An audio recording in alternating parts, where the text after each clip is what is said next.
I know. Episode 102, Lyrical Ones. We are back. Back again. Thank 102. you. Affluent. How are you doing?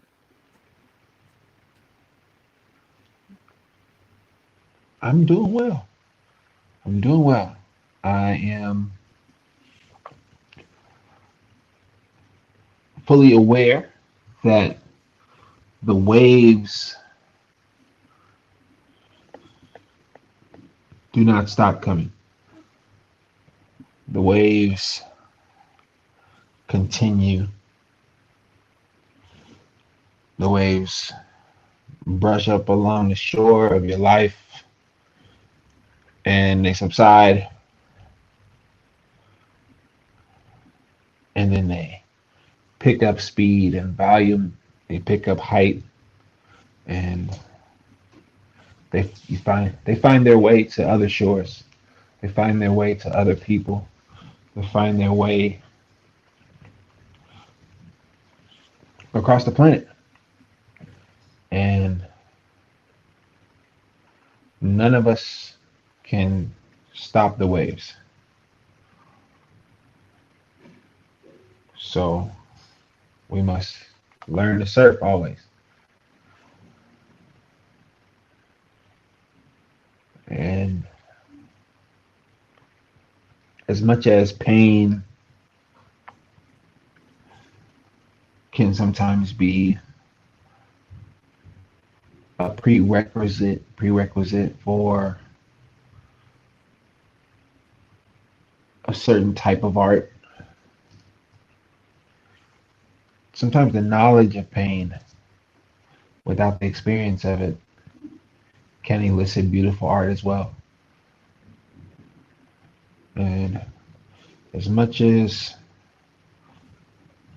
I am in pain, I look forward to the grieving that will produce growth, the grieving that will bring gratitude for that growth. I'm in a space where grinding is not the most important thing. I'm in a space where it's okay for me to not have words today. It's okay for no one to have words today. It's okay to be in a space where you may have a little less patience. You may have a little less capacity for sucker stuff, a little less capacity for belittlement, a little less capacity to navigate belittlement or microaggressions, uh, insults. At the same time, become fully aware that we navigate a society culture that is stuck in gear as if there's no way to slow down the machine that is self-destructing.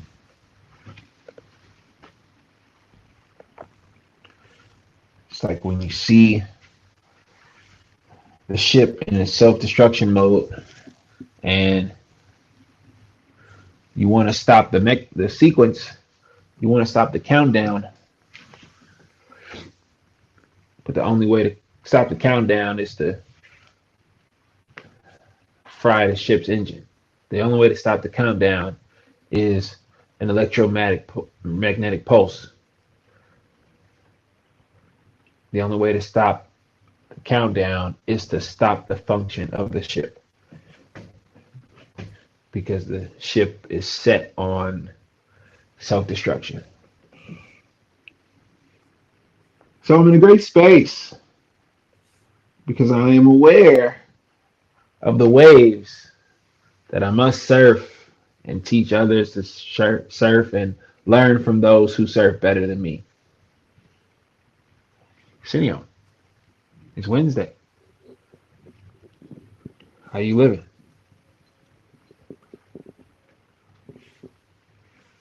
Talk about surfing. I just recently learned how to swim. Cowabunga. Cowabunga dude.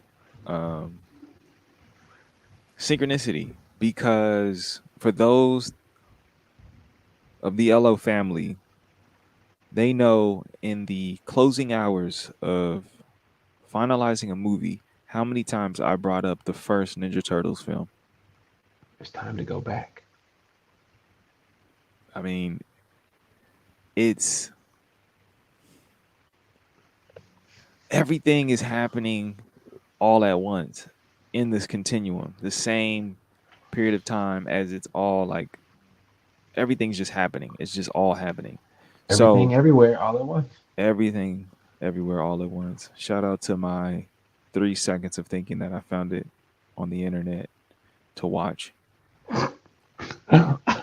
Ah, 3 seconds, a total of 3 seconds. The intro starts, and then you realize every movie on this website has the same 3 second intro start. So how I'm living, um, there is a hint of anger out of a sense of restlessness when it comes to the waves that crash, to the back to back loss of life that has happened, um, and that grieving process that you touched on. I started to re-listen to Kendrick's album. I haven't mm, heard it since it first came out. Um, but given that there was a moment of like, you know what, let me revisit this. The thing mm. that stood out most was the line, "We all grieve differently." That's right. It echoed through my head as true as it is, and as sonically beautiful as it was delivered, it stuck with me, right?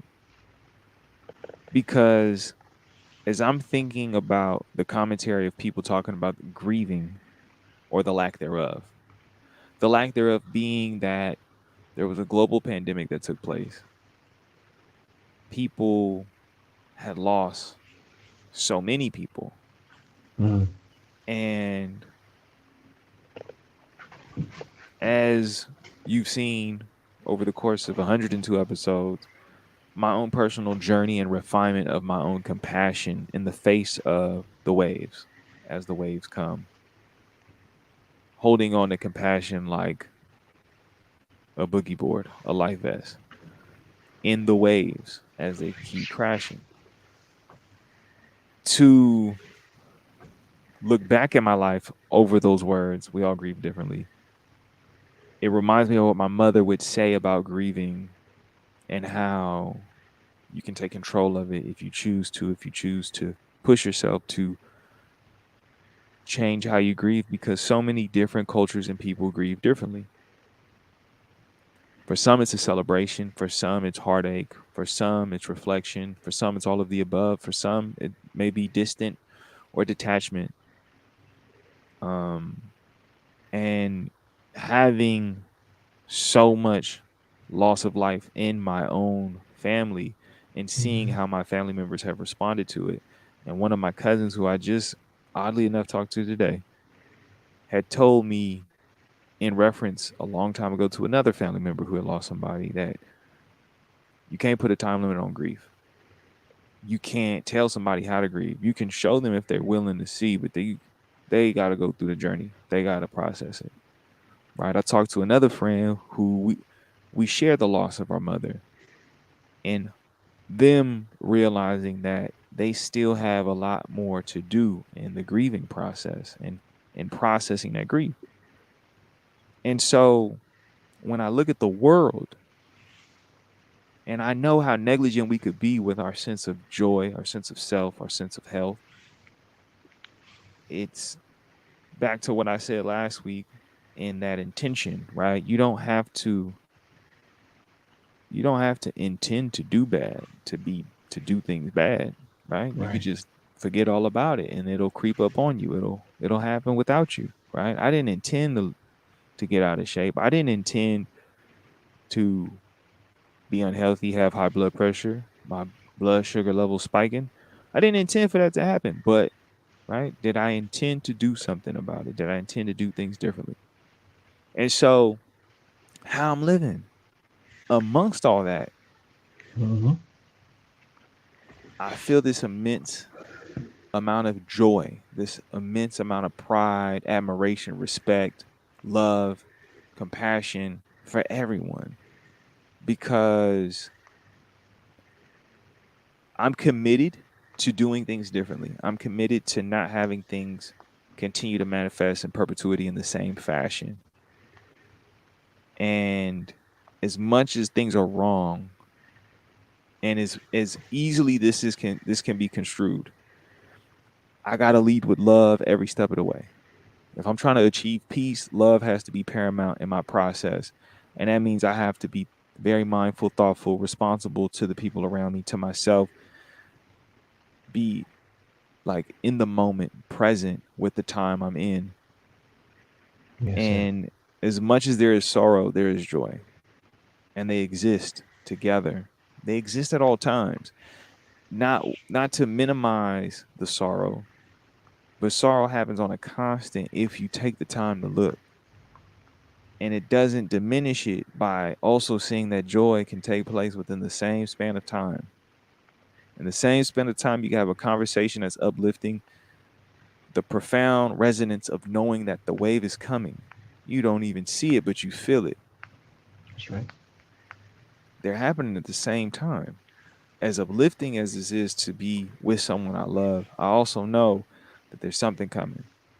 I don't know what yet, but I know it's coming. I'm bracing for it because I know it's going to require a certain amount of energy to stay afloat. I know it's going to require a certain amount of energy to get back to calmer waters because they will come, as it is said in the past, and this too shall pass.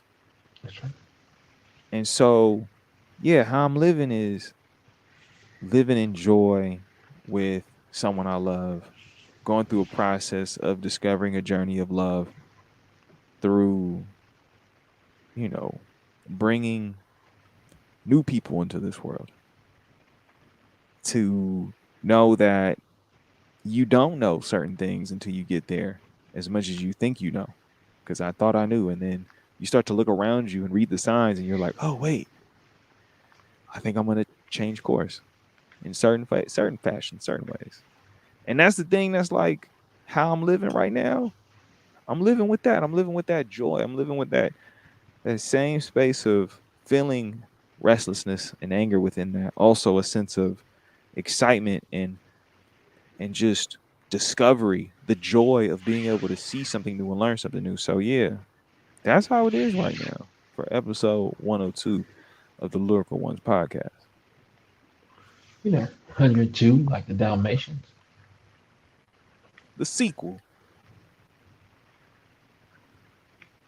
Right. Because really, they was just trying to say that the parents is hanging out. But it's interesting that we get to be in a space where we get to publicly critique the system as we try to play defense and find benefits more than detriment, try to find more advantages than disadvantages as we look to play more offense than defense. We are reminded that defense wins championships. We are reminded that our ability to disarm a situation, de-escalate is de-escalate situation, calm someone down is something that the current system in America is relying on 10, 11 year olds to save themselves. That teachers must save themselves, must rely on themselves for food, for shelter, for teaching materials.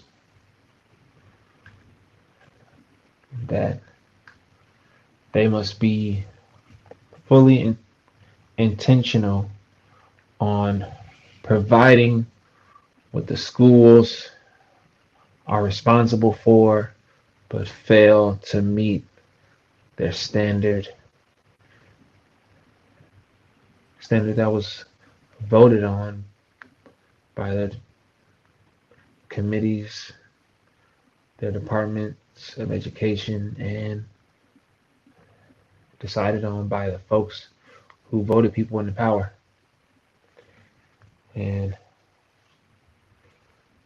it's it's, it's wild because this joy has to be something that you place at the forefront of your schedule. The joy of gratitude has to be placed at the top of your list of things to do. And once it's at the top, it needs to be pinned so it never gets pushed down from the top of what matters to you. And I'm not saying don't be sad, Lyrical One's family. I'm not saying don't be sad. I'm saying you have to chase the joy. And as soon as you need to play defense, be looking for the joy in that defense. As soon as you have to protect yourself from institutions, that's when you start to tap in with the gratitude. Say, okay, at least I'm aware early while I have a chance to change something about my life, something the way I may interact. At least I have an opportunity to benefit those who are unhoused, who are looked over, and be more than just transactional in my thought process and in my engagement. Because that joy can get you through a lot. That gratitude can get you through a lot.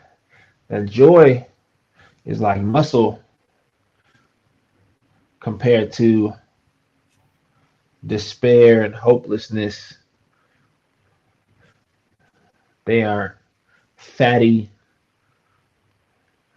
non nutritious to the spirit experiences that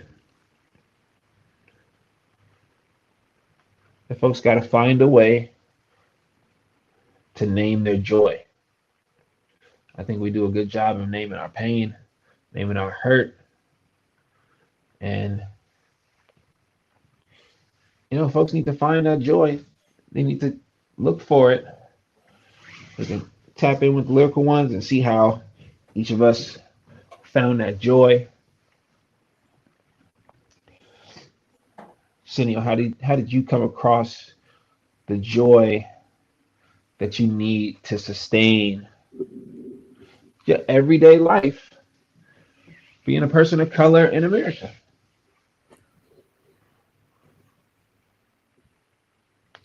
Sustaining my joy as a person of color in America. Let's add on to it. Sustaining my joy as a person of color in America who also is a personal determination of feeling responsible for my community, wanting to serve others, wanting to lead with service, to support the people within proximity that I have access to. That's at the core, the fundamental, like everything, because I'm not losing sight of what's happening. I'm saying if what I'm doing can be taught to someone else, Yeah. then the next person can teach that to the next person. The pebble, right, that hits the water ripples. Now, depending on how it hits, how it lands, those ripples expand and they become waves of their own. But it is determined upon many factors, and consistency, I feel like, is like paramount. It's like the discipline that you have and you maintain. So for me, sustaining myself in this world is knowing the truth and using it to empower me on how to navigate. I look at this constantly as a game. It's not a game, right?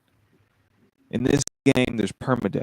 That means you permanently die, right? If you play a video game, there's very few games where it's permanently you die, right? You get to start over again to some degree. Nah, you play the Yeah, game and it jump out your video game console. It shut down on your PC forever if you die on the game. That's a cold game to play. that's a cold game to play, right? It's like there's the way I interpret the world, right? So yes, there are people who are going to say things that are going to trigger an emotional response.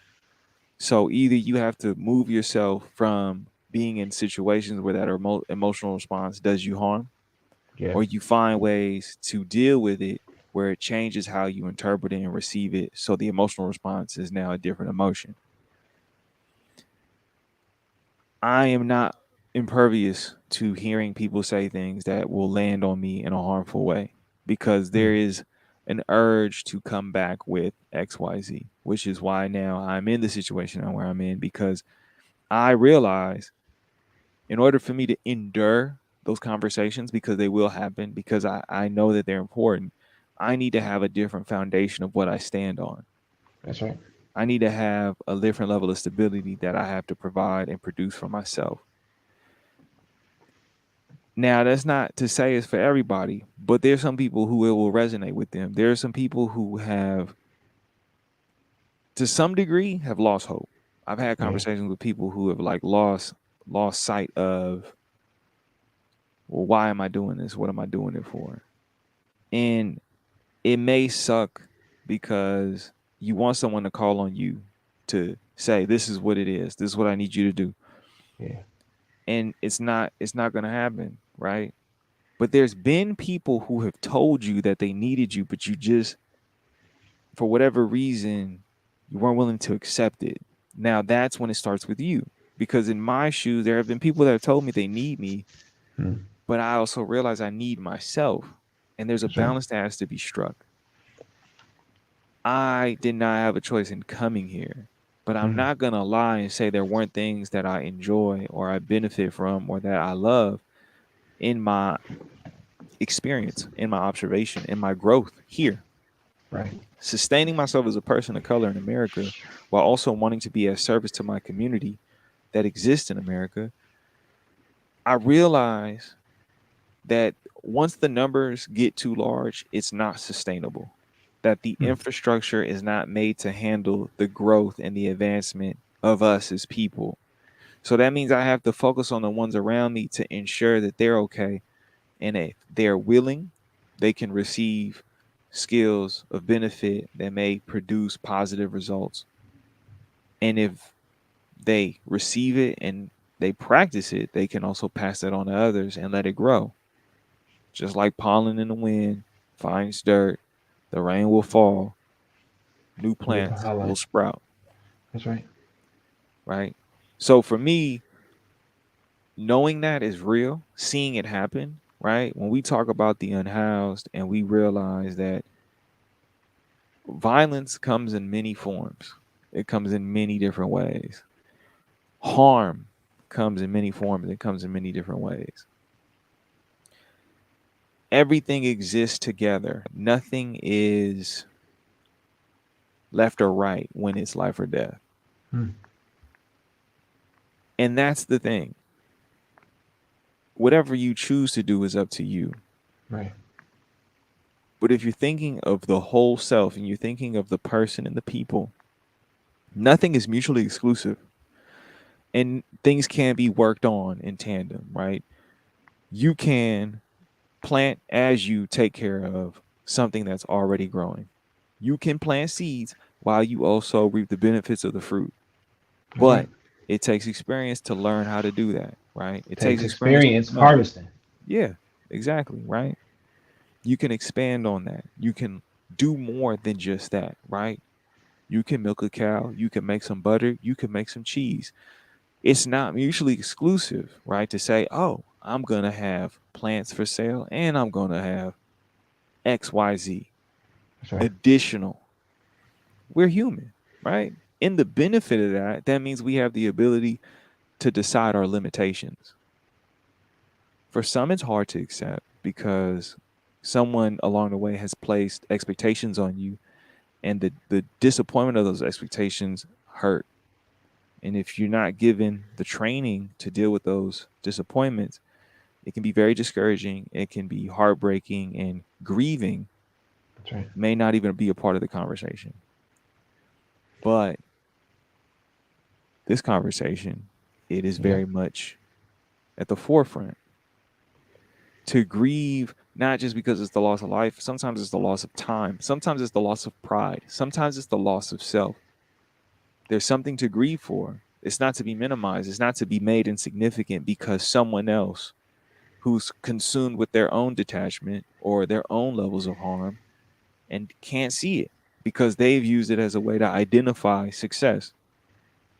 I live and I thrive off of knowing those things. I enjoy knowing that there's that adversity or there's that opposition That's right. of views, because then that means there's room to explore compassion, there's room to explore love, there's room to explore truth, because it probably hasn't been delivered in a way that's accessible.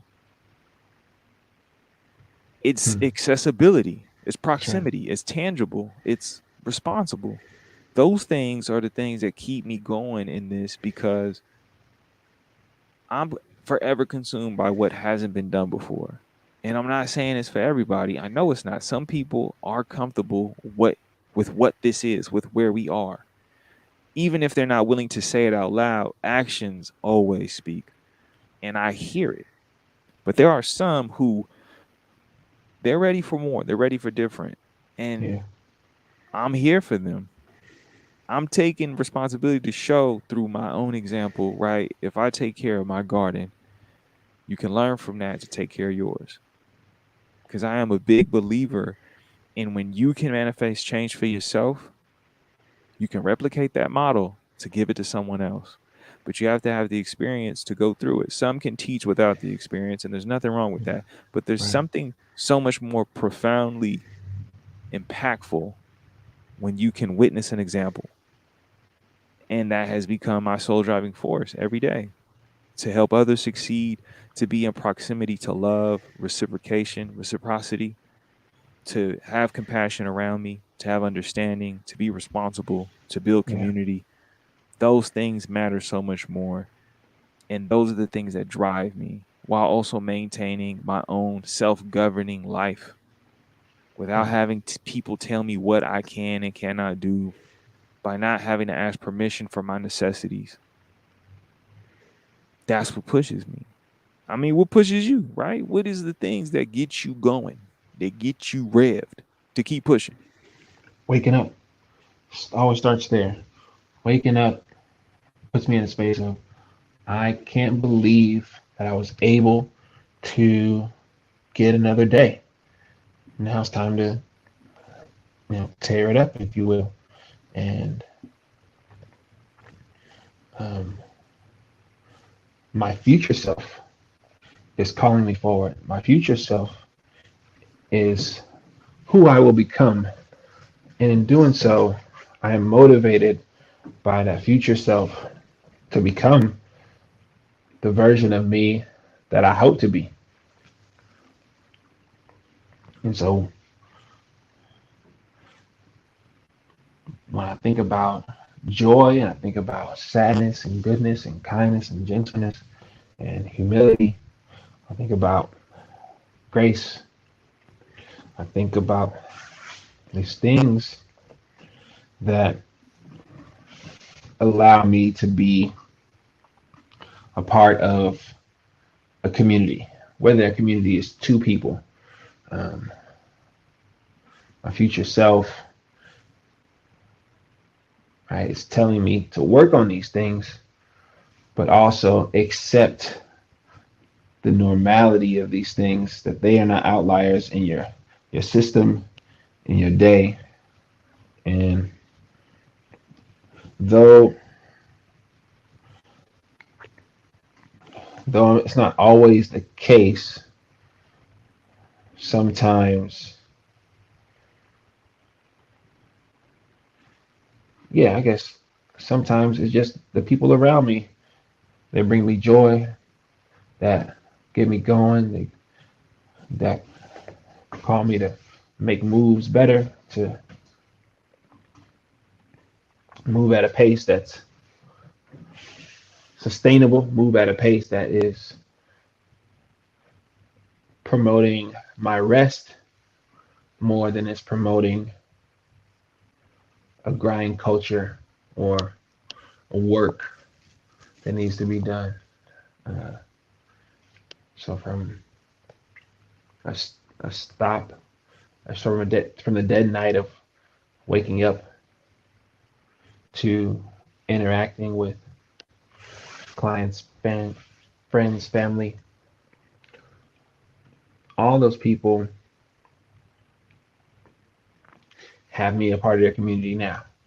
But I don't know if they will be a part of my community 20, 30 years down the line. But my future self knows, and my future self says we can we can keep going at the pace you're at because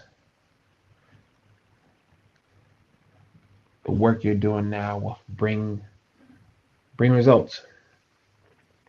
And I think having an opportunity to practice joy and move through the waves with friends and family, we see that whatever our art is, our art can teach, can inspire, can convict, and call higher, and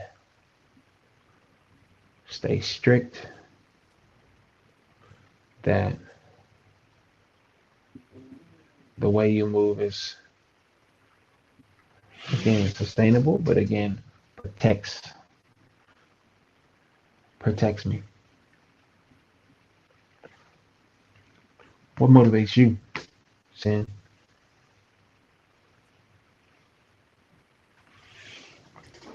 The constant looming threat of death. That's what pushes me. Well, that's the thing, right? It's like as soon as you're born, you're on your course to transition out of here. Right? Exactly. As soon as you take your first breath, you have a minimal amount of breaths left. And with those breaths, it's on you to say, I got to spend more time. That death is looming. I mean, it's like growing up. It was going to the escapism, right? Going into who are the heroes and figures that I look to build me up, and then around me in reality, in the scope of like family, it was the passing of loved ones and seeing how death impacts those that I love, that I care about, right? Like Sure. seeing family members lose their parents, see family members lose their children, Yeah. those things, right? With this, like that influences this thing of like this urgency and this need to do, but not just to do, but to share, right? And so as I've grown and that motivation manifests into a discipline, because Hmm. it's not for everybody, but as it's manifested for me in that, and I see the results of the work put into it, I'm like, man, like, how could I stop? How could I not do this? Right? There's moments Right. when it becomes difficult, or there's struggles, or there's obstacles, but somehow, some way, doing something is always better than doing nothing. There's necessary times to do nothing, which is called rest, to sit, to reflect. That's my perspective. That's not for everybody. Some people would like to just be in nothing, and that's okay. But for me, I'm like always, I'm always on, right? Yeah. And I'm appreciative of it. I'm more thankful of it. I'm not in fear of it, right? I'm realizing that if I get the opportunity to, I will. And yeah, death is something where I see it as, then it's my actions that become what's long lasting for everyone else. That's, to me, how I perceive it. So I just want to make sure that I'm doing right by the people around me and doing right by myself and living in that and appreciating that constantly. It's not easy, but I'm a big believer that if I'm trying to do the impossible, well, you know, what else you got? So yeah, it's just one of those things where it's like, man, I just see so much opportunity, and I realize I'm not looking for guarantees. I'm looking for just the ability to grow, the ability to expand, the ability to do, and leaning into that and seeing where that takes me, like the constant threat of death looming overhead. Such a beautiful thing to be propelled by.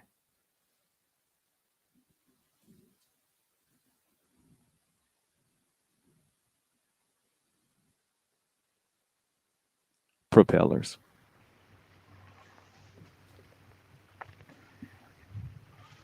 You know, propellers got to go pretty fast before they can create lift. And sometimes you got to check your speed. Say, all right, slow down, rest, speed up, go fast. You know, depending on that trajectory and what you want for yourself. Yeah, I think it's important that we right just acknowledge the family around us. Like I've been for every year of my life for the last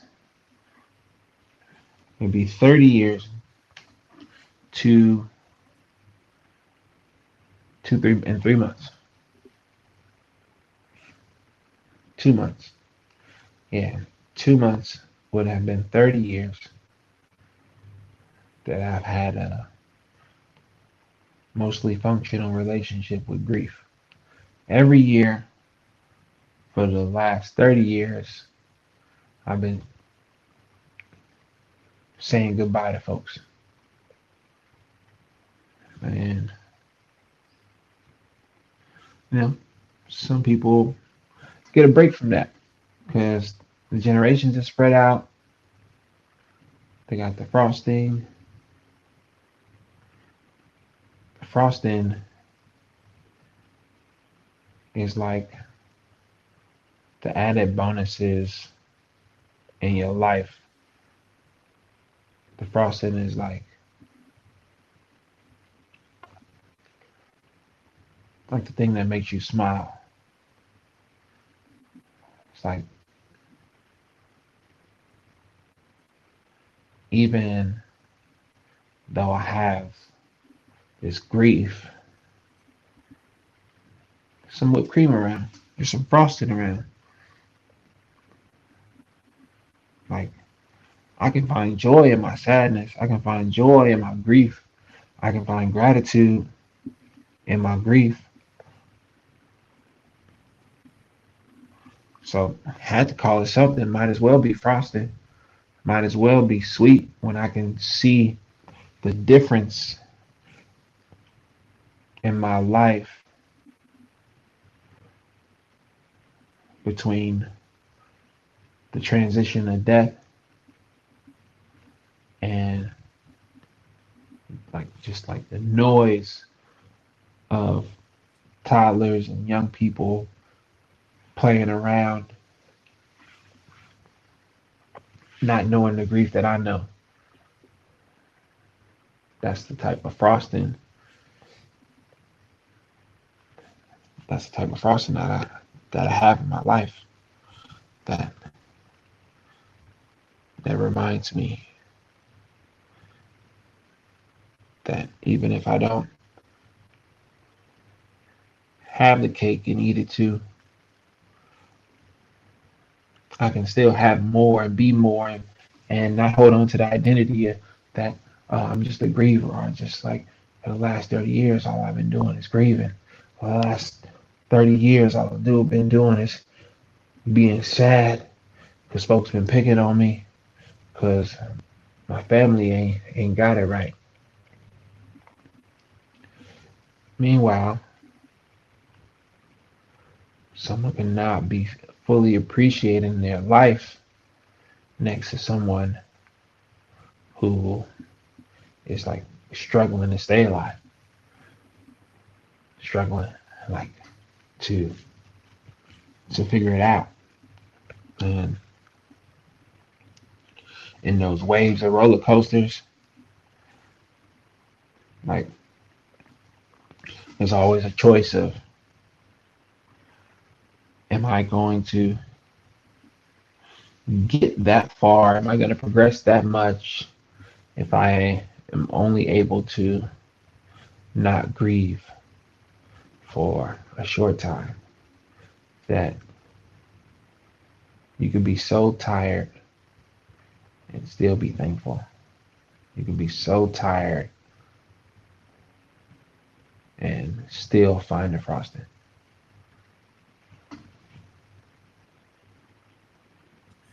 I mean, speaking of cake, Betty Crocker instant make, like instant mix, instant cake mix. Um, the discovery of it, right, was the group therapy sessions that private companies would hold for people called focus groups. And in that group therapy session, they asked them, what would make your life as a wife easier? I think it was in the 50s or the 60s. They were like, so they go down the list of all the things, right? Like washing dishes, cooking, providing in different ways, meals, whatnot, right? And they're like, oh, okay. So then they refine it. They're like, what if we had an instant cake mix, right? Where it didn't require you to get all of the ingredients. You just had to add maybe some water and this, that, and the third, right? And they were like, yeah. Now, what happened was when it came to market, right? When it was in the stores, women wouldn't buy it. So they did another therapy group session, focus group. And they said, why aren't you all buying it? This is what you wanted. And they said, we feel guilty not having put in a lot of effort and work in making this cake. So, right, thinking of Sigmund Freud and his family and how influential they were, they said, okay, what we'll do is we'll use an egg as a symbol of a woman giving a piece of herself as a part of this. So in the commercial, they made that reference to the woman putting an egg in the mix of it being her own egg to make her feel like she's a part of this. The cake mix started selling off of the shelves. Now, I say all that because it's important to take note in how words and emotions are used to influence and push people. I'm saying that because the words I used to describe what took place was intentional. It was purposeful that I said a therapy group session. Oh, focus group. Because I want people to realize that a lot of what we are currently in, with every facet of life that is extending beyond your household and exists within your house, is manifested in that same fashion. There's someone that sees an opportunity to sell you something. Are they selling you fear?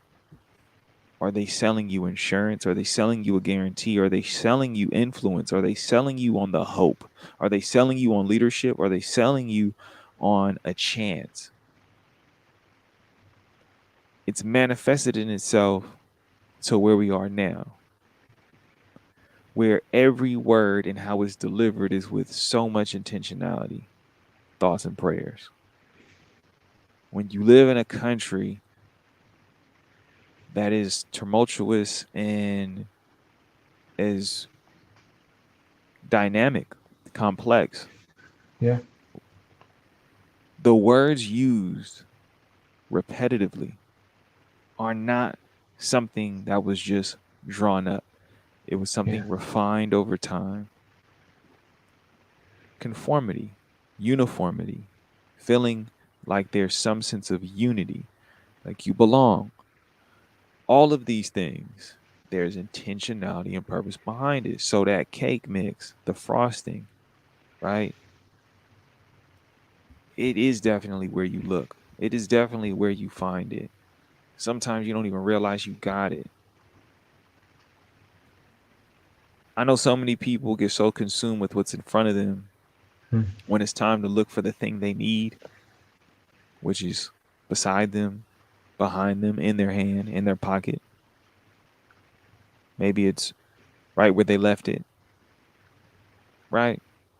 Mm. Yeah. It's very easy to lose sight of what a frosting really is. The sweet essence of what it is to enjoy every slice of life that you're going to get. But how the cake is made is important too. Whether it's Yeah. easy or it's a very extraneous process, it's important either way, not to minimize one over the other. But how they sell it to you, how it's sold Yeah. to you, just be mindful of how you take it in. Be mindful of how you receive it. There's so much to be said. I know a lot of people it's hard to think about, but it's worth the thought because I don't want you to be in the shoes of someone who is currently grieving because no one took action, no one took a chance. And I'm saying that as a means to check in with your people. I'm saying that as a means if they're in front of you, if you see them, even for inclination, a moment. I know rejection is hard because it's gonna happen, right? You, hey, how you doing? And they may say nothing, and you may be filled with rage and anger because you feel embarrassed that you've extended yourself in this level of vulnerability to acknowledge someone else, and you feel as though you've given them some sense of control to ignore you. When in reality, they may have needed to hear it, they just can't act on it. Because before you know it, there's going to be someone who's going to be able to reciprocate it and give it back. Because it's not about the one who can't. For me, I pray for them.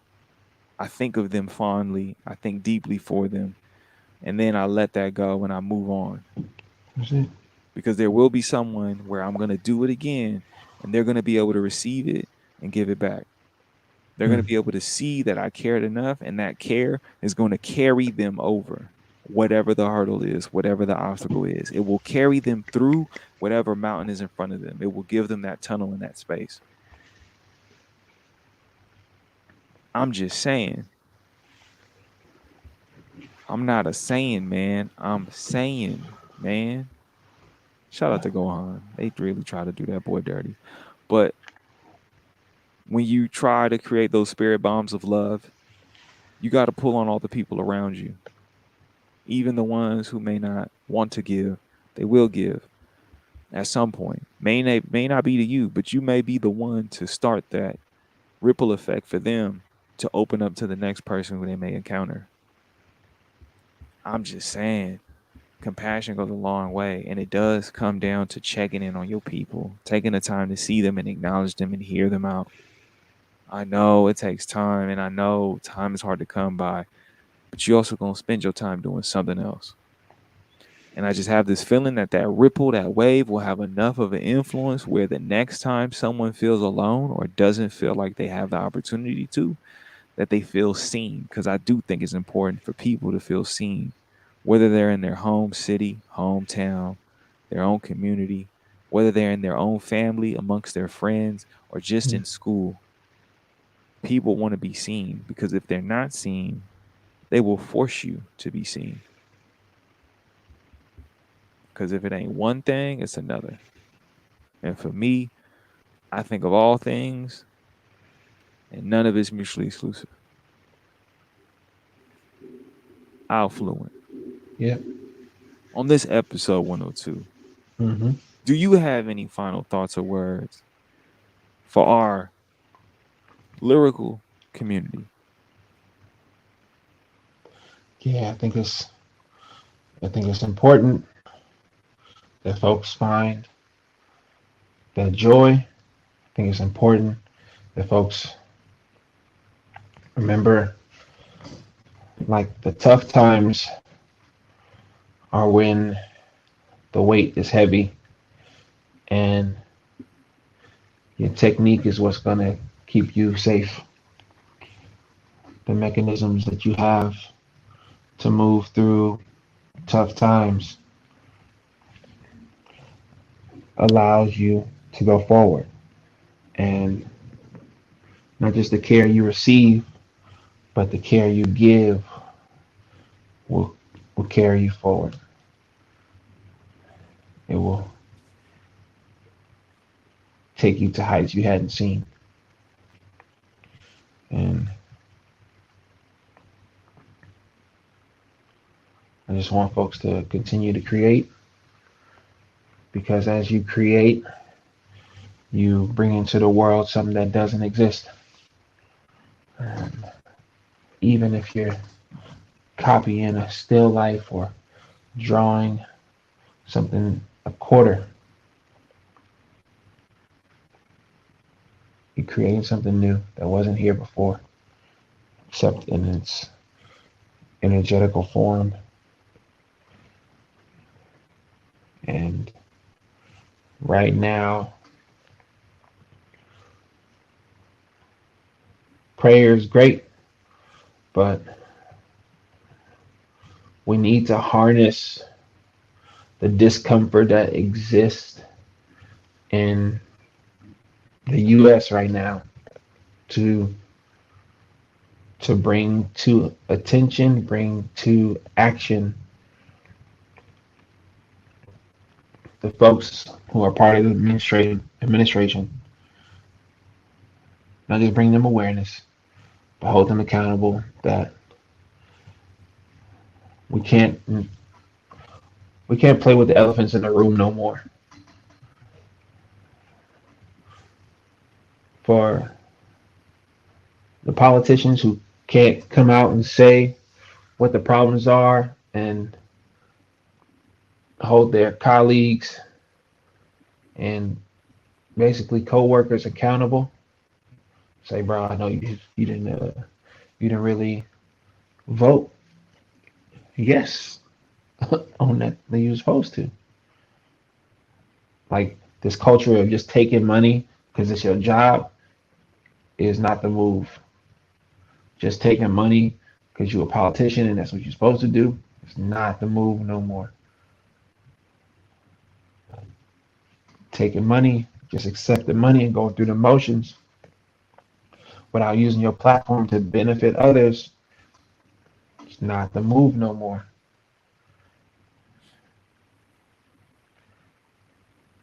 So for all the lyrical ones, keep it moving. Don't just move. Don't just snooze. Keep it moving. It ain't about looking pretty. It ain't about looking fly. Like, we are the we are the people that we can help.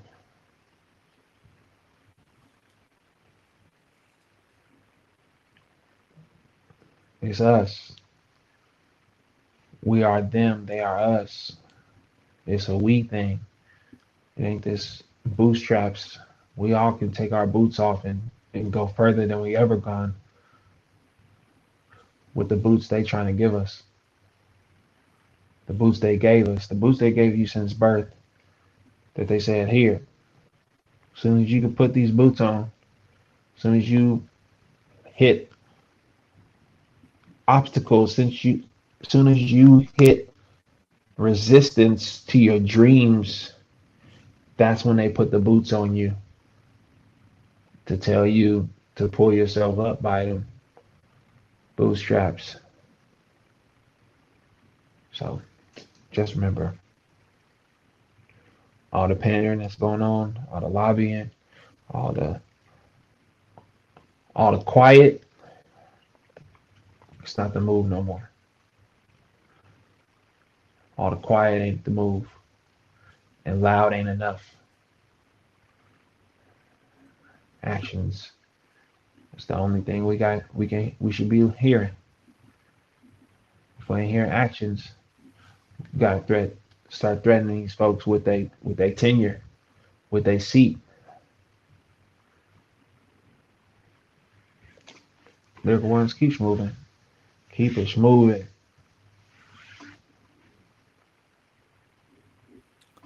102.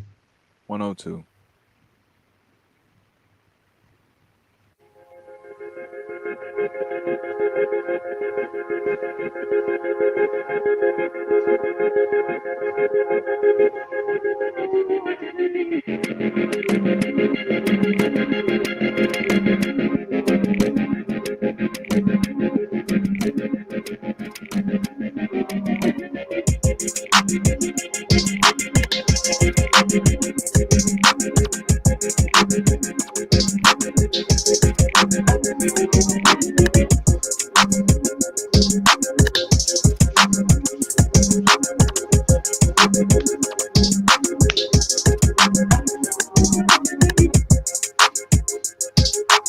One,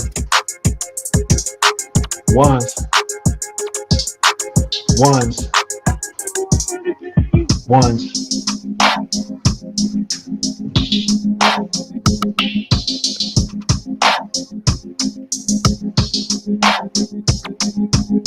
Might need you to do that again coming up. You'll see why.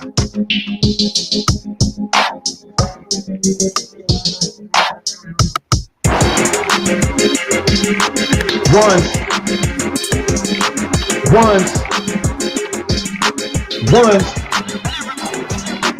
ones, ones, ones.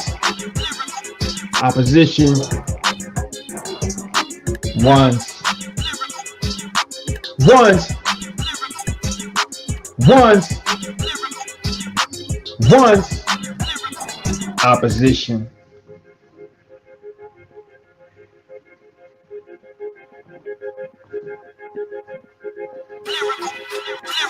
Opposition.